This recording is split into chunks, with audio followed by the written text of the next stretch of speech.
Welcome to Business with Beers. I'm your host, Brian Beers. This is a podcast for business owners who want to scale their business to massively grow their income and contribution by investing in people, process, and technology. This week, I've got a great show with John Wall. John is a marketing expert that specializes in artificial intelligence to help companies make better marketing decisions. He's also the co-host of Marketing Over Coffee, a podcast that has been airing for more than a decade.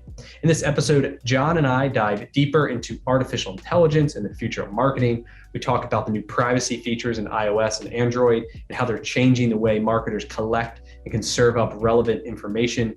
And towards the end, John has some great advice on how small businesses should spend their marketing dollars to get the best returns. And before I dive in, I want to tell you about an extraordinary offer from a company that I'm currently using called MyOutDesk. MyOutDesk offers professional virtual assistant services, and they also happen to be rated the #1 virtual assistant company by TechRadar with over 700 five-star reviews. I've got tons of friends and associates that are among the thousands of satisfied customers. I always get a lot of listeners asking questions about how do I scale while lowering my costs. I use MyOutDesk and I save 70% versus a traditional in-person hire.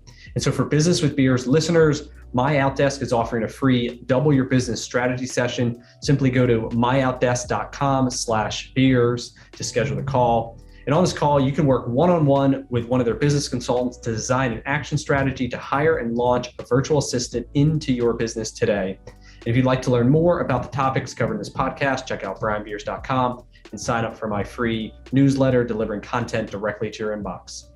Welcome to the show, John. Thanks for having me, Brian. It's good to be here. That's great. So, hey, this wouldn't be Business with Beers if I didn't ask you that me and you are at a favorite bar up in Massachusetts. What would we be drinking? Oh, that's a good question. Harpoon, it's kind of classic Massachusetts. Harpoon is a local favorite, and they throw a lot of great events. So yeah, I guess that would be my first and easy grab. There you go. Great. So if you don't mind, for the audience, could you share who you are and what you do for a living? We'll go from there. Yeah, sure. My name is John Wall. I work at a company called Trust Insights. We're a small boutique marketing analytics firm. We basically process data. We use a lot of AI and machine learning to help marketers become more effective and smarter about what they do. And then I also do a podcast called Marketing Over Coffee with my co-host, Christopher Penn. And we've done that for going on 15 years now. And we cover everything marketing and tech over there. And it's just been a great way to kind of get into a community of people who are always doing marketing experiments and at the cutting edge of marketing tech. And it's done very well for us. Yeah, it's great. Yeah, I listened to one of your podcasts on the way in today, and I enjoyed it. I enjoyed your conversation, you guys' insight, and 15 years, that's a long time. How long have podcasts been around? The first podcast, like in 2005, Adam Curry and Dave Weiner were the two guys that actually started working on some of the tech as far as that was when RSS feeds really first started and then kind of blogging got off the ground. And so, that was at the very beginning. And in fact, Chris and I both did shows prior to Marketing Over Coffee for about a year or 2 years before we connected up and decided to, go down this pure MarTech path because there was so much going on. And it's just insane how over the years the market's changed, celebrities have come in, all this true crime stuff. It's been quite the roller coaster. Yeah, awesome. So you said artificial intelligence marketing. So can you talk to me about that? How does artificial intelligence work with marketing? What's that? I'm assuming that's the future, right? What does that look like? Yeah, and it's really funny. I mean, it's classic marketing in that everybody takes artificial intelligence and just pretty much every marketing vendor right now is talking about some kind of AI. And it's strange because AI has really been around since the late 50s was when they first talked about, what would artificial intelligence be and what would it do? And the thing was back then, they already had come up with a lot of the applications. They just didn't have the computational power to do it. And in the past 10 years, that has changed now. There's enough computational power where most businesses any medium-sized business can afford enough computational power and has enough data to actually make some things happen. And there's a bunch of cloud-based services that are already leveraging this massive power. So, just a good example is pretty much any PR software out there, right?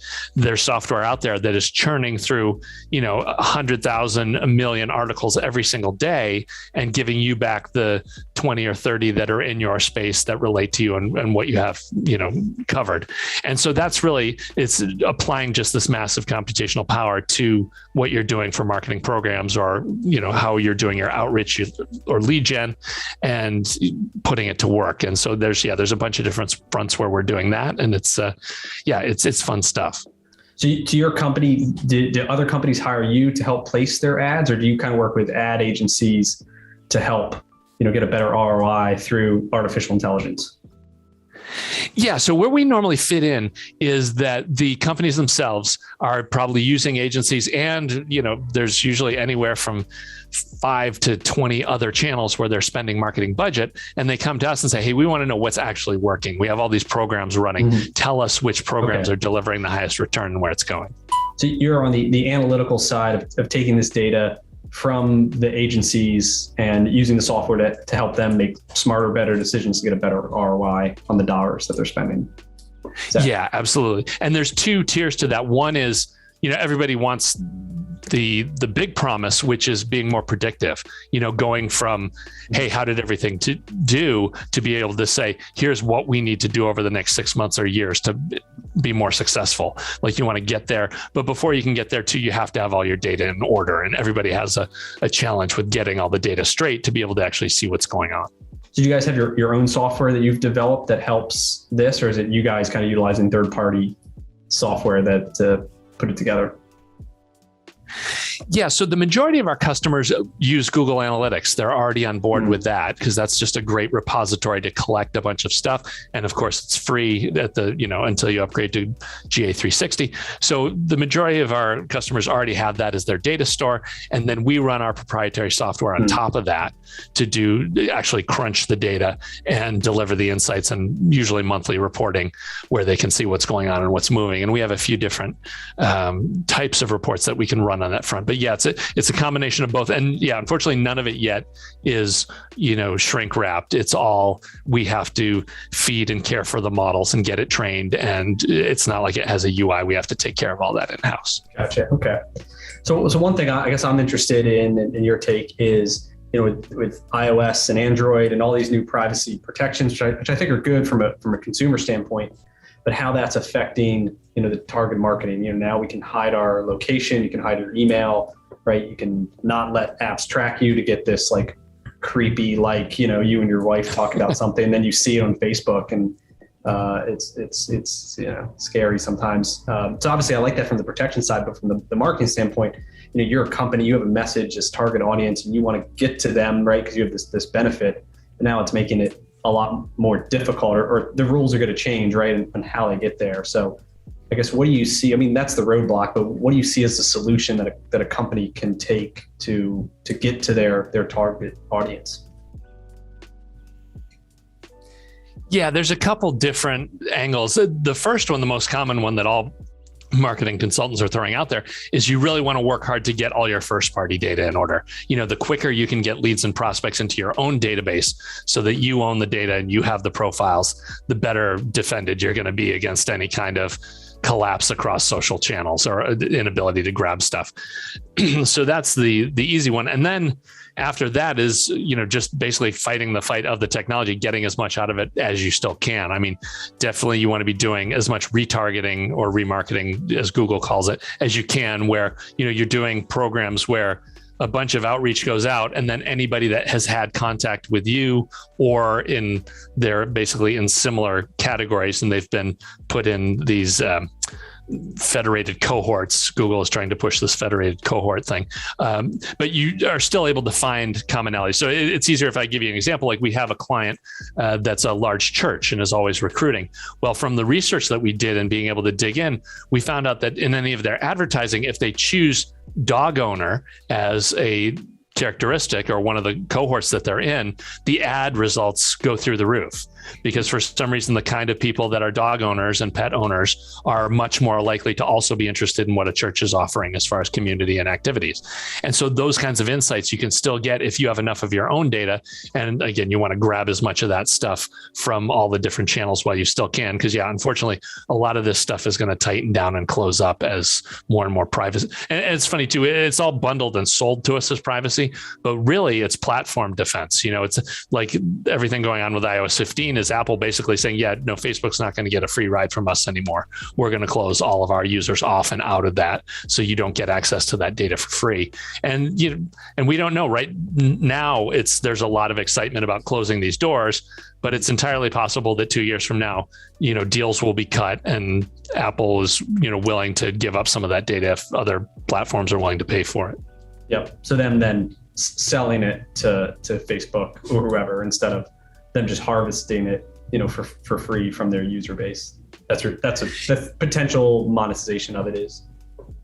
Yeah, exactly. Isn't it? But it's just so weird in that Apple already is one of the most profitable companies on the planet, doesn't need the cash. So they're, in some ways, they're kind of taking a moral high ground of saying, look, we're looking at everything that Facebook's doing and we don't agree with a lot of what they're serving up with their algorithms and how they're behaving as what should be a media property as opposed to just a social platform. And so they're willing to, cut them off. And so, who knows how this is going to play out. Yeah. One of the things I heard you guys talking about, which I found was interesting, is how obviously we know Facebook, and now you guys were mentioning now Twitter, it's all like these programmatic displays, right? They're trying to serve you up something that's interesting to you, right? Which is supposed to create a better user experience, but then you obviously then lose like maybe what you want to see or things you should be seeing, right? Because the algorithms are off.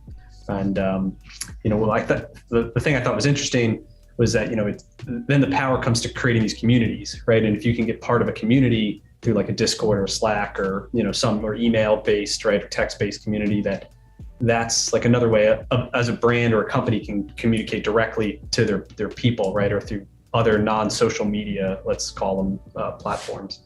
Is that, you see that as like the trend of trying to build these more micro communities of people?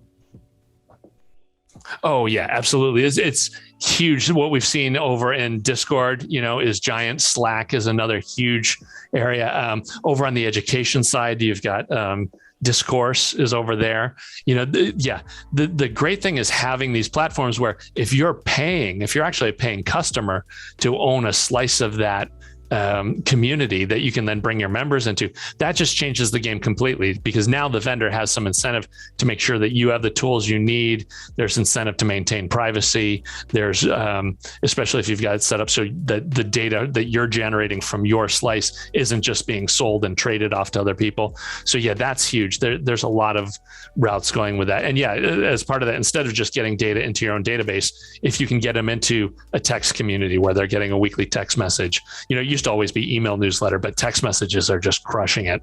I mean, if you can get a good text community going, the deliverability is, 98% and retention is huge too. Mm-hmm. And those will be your real fans. But that's really kind of moving things up. And it's funny, I love what you just mentioned about the social media platforms giving us what we want. I mean, I've always said that it's really like a vending machine. And, the thing you find out is after 6 months, these vending machines are always filled with garbage, right? It's all junk food because that's what people go to and get. Yep.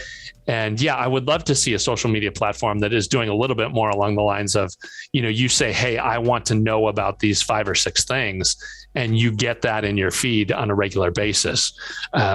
Because I think it's kind of all you can eat donuts in social media right now. And it has an impact on our health. So how does, and there's 2 different ways, and I'm still kind of new to learning to Discord and some of these. I know Slack pretty well, but we only use that privately within our company. But how does a company go about, or how does a person go about starting to create one of these communities?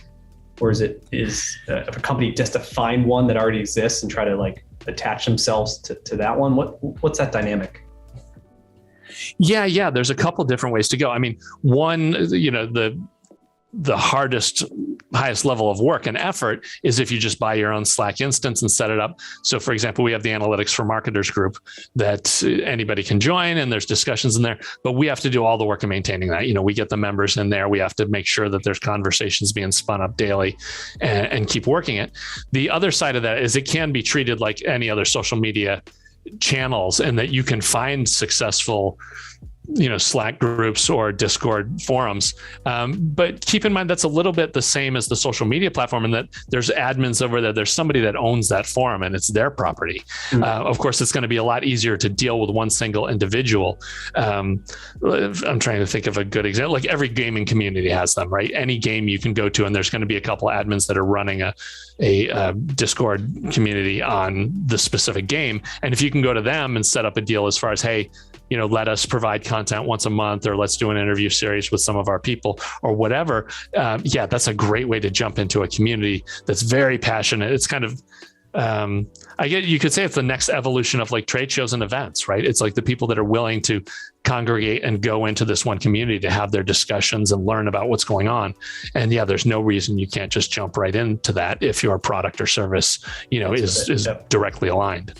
Yep. Or like you said, you spend a lot of time and effort, you got to build your own community. But then once you build it, there's also this level of, you got to maintain it. Like you said, it has to be new and activity, and it has to be thought provoking. Otherwise, like why are they, their attention is going to be in so many other places. So, there's no shortage of properties like that large corporations have built that just end up being graveyards after 6 months. Everybody gets excited when it's the new thing, but then the feeding the beast is just way too much to handle. Yeah. Let's talk back to social media and, I don't know, the junk food analogy is a pretty good one. There's all this like fake news out there, right? And there's this, it's scary, right? To know what's real and what's not, especially with all this digitalization and artificial intelligence, right? And making these videos of like Obama saying things he'd never said, right? So can you talk about digital advertising and how it's kind of, I don't know, maybe just worse, or it is created the fake news that didn't seem to exist prior? There's a lot going on to that. And so, everybody sees Facebook at the front end as sharing this stuff that's fake news, and even fake news is being too generous. Like a lot of it is just outright lies, right? It's pandering to fear and, predators in your neighborhood or how the election's been played with or whatever.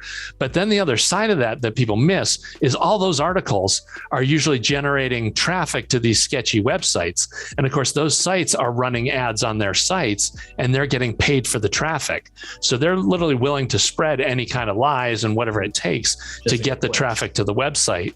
So they get the monthly checks from Google. And Facebook has kind of been the poster child for taking the beatings for all this stuff, but it is Google that's ultimately writing the checks for, that's really paying these folks to set up these farms and put this stuff out there.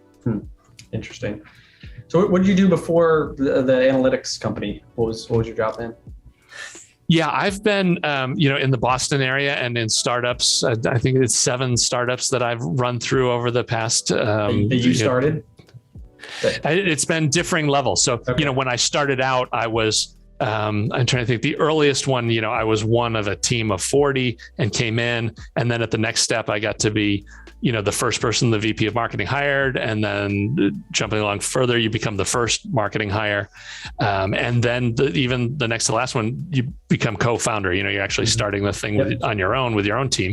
And so, I've done every step of that. And it's been everything from, I was at a company, AccuRev, where we were acquired by Micro Focus for 25 million, that went from 0 to 25 million.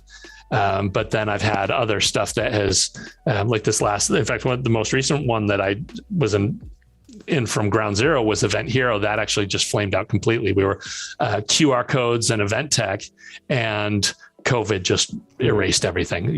There was business that everything just shut off in a single day. And the horrible irony of that is that so much of that was QR code based. And now QR codes are on fire thanks to COVID. Everybody understands that there's QR codes now. Yeah, which is what your restaurant. There's no menus anymore. Yep. There's no touch. Everything is right there. But unfortunately, it was because there's no trade shows or events, that went to 0. And so along the way, my the co-founders at Trust Insights, Katie Robert and Christopher Penn, had been working, and they've been running their marketing analytics. And they said, look, a ton of business is coming from the Marketing Over Coffee podcast. So why don't you just come over here and continue doing that as one of the marketing programs here? And so that's how I got into the next step. But it's been a crazy road, everything from VC backed to bootstrapped and all kinds of crazy characters along the way. Yeah. Okay. What is the biggest challenge or failure that you faced? Was it the event business, or did you have something else that was like a really good learning experience? Oh God, yeah. There's so many things. There's a lot of different categories. So the event one was huge because that was the highest up I had been as far as being involved with everything, and being able to own that failure. So that's huge. But then, the worst ones are the betrayals. There's companies I've gone to where, you come in and you have the highest hopes, and you find out that the politics and the everything going on is just a complete disaster, and it ends up crashing and burning. I had a team where I'd been brought in. There were actually 8 of us. And this was only a company of about 25 people. So this was a huge outlay. And within a year, we were all gone. I mean, it just became a complete battle and disaster, and was a total mess. What did you learn from that? The big thing with that is you really have to be 100% bought in to the product and the people. Like, you have to have both. It's really so many, and unfortunately, most people just can't do that. When they're looking for their next job, they don't have the luxury of 6 months or a year to go through opportunities and try and find the right thing. They pretty much, as soon as they find something that pays well, that kind of meets most of the items on their list, they go with it.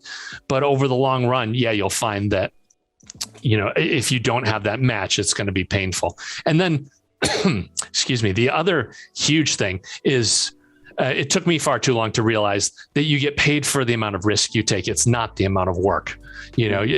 I unfortunately had come from a culture, based on my dad's culture, 40 years at General Electric, where if you kind of give everything to the company, you'll be given a path and taken care of.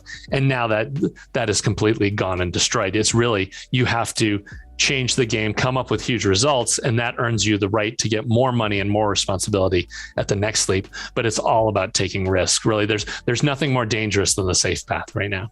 Yep. And adding value, right? Like, you don't get paid for your time, right? You get paid for the value that you bring. And, part of that, is taking risk and, having new ideas and thinking outside the box, which, could get challenged, right? Or you could, find this whole new avenue of business and create a ton of value, for yourself, for the company, for, your teammates.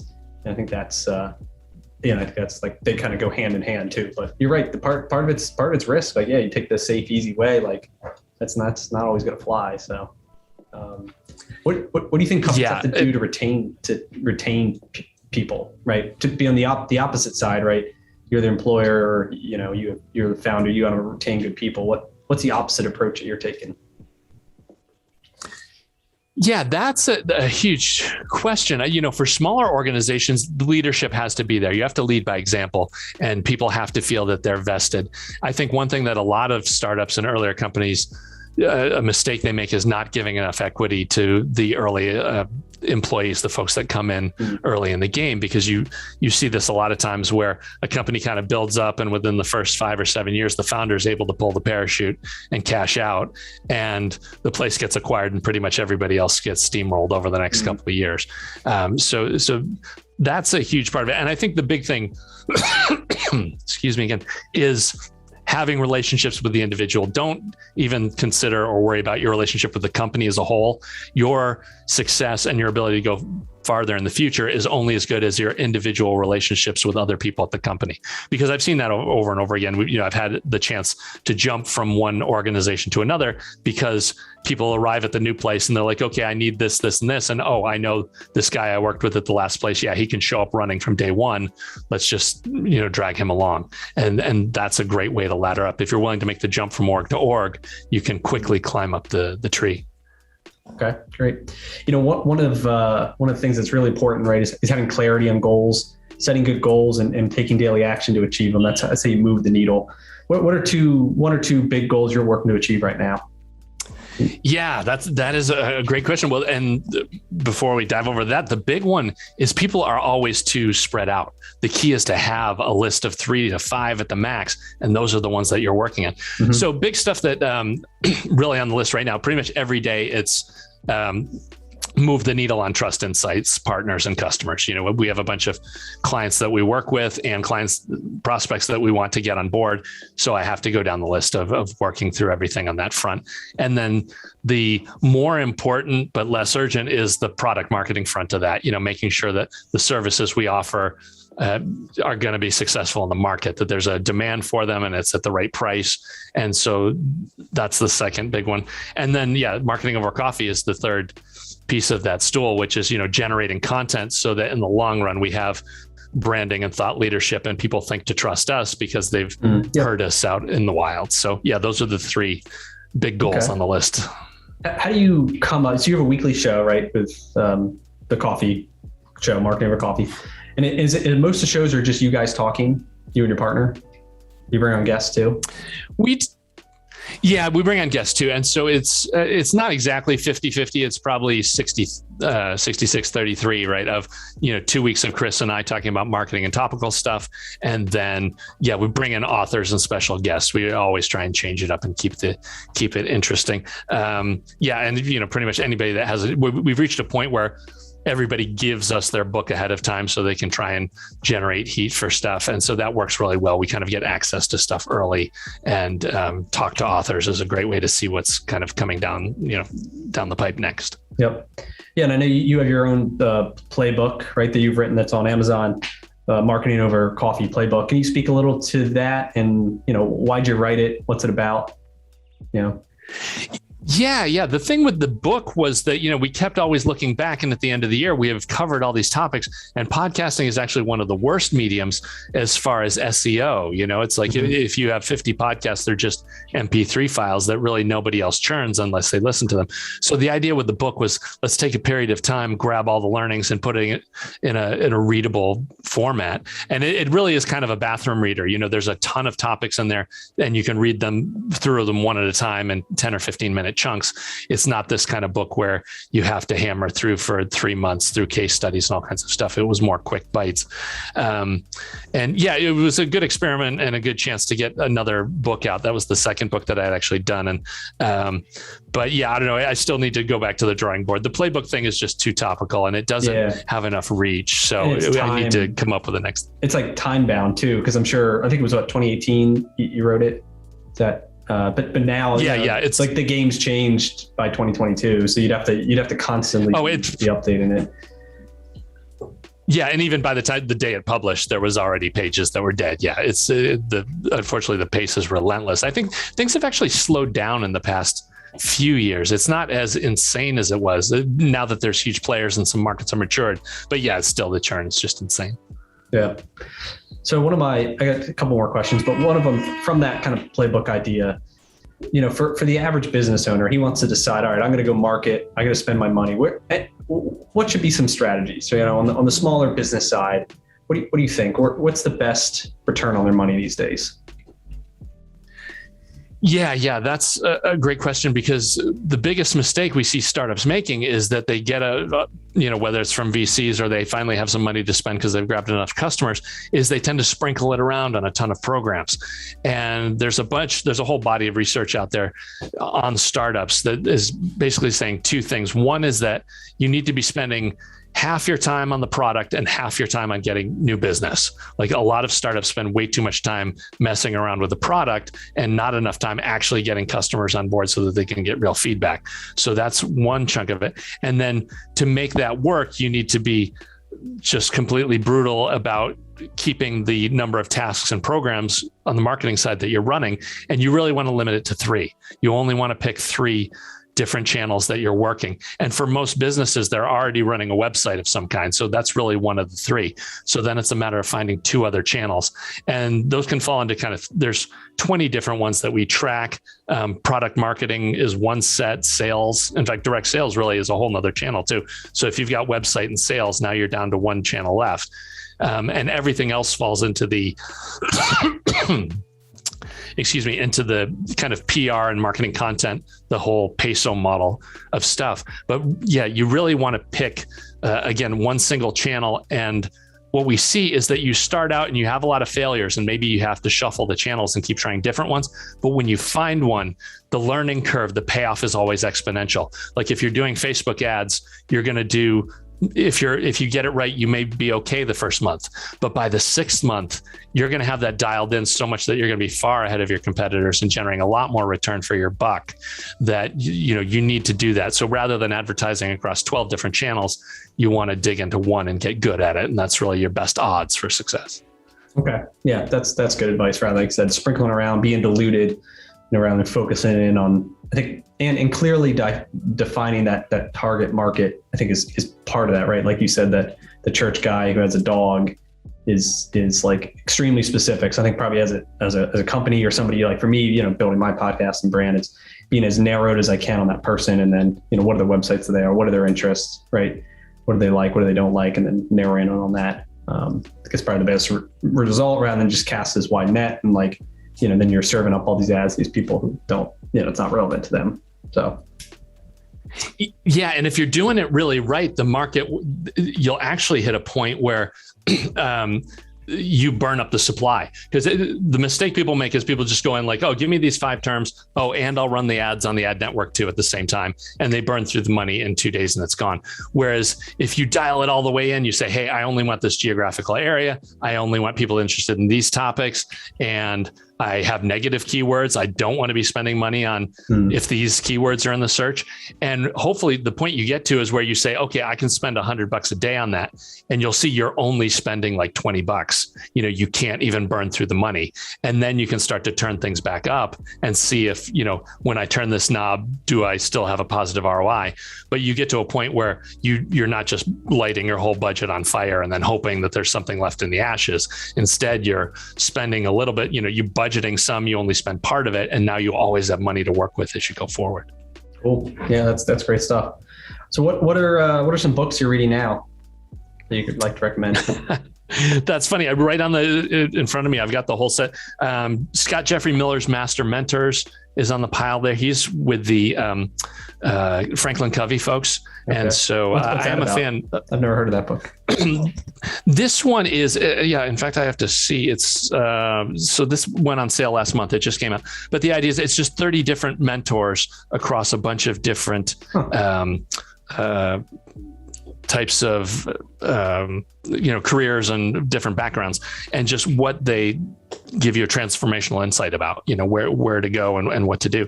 I got into this one because I got into Jim Hewling's the 4 Disciplines of Execution, 4DX, which is a fantastic book.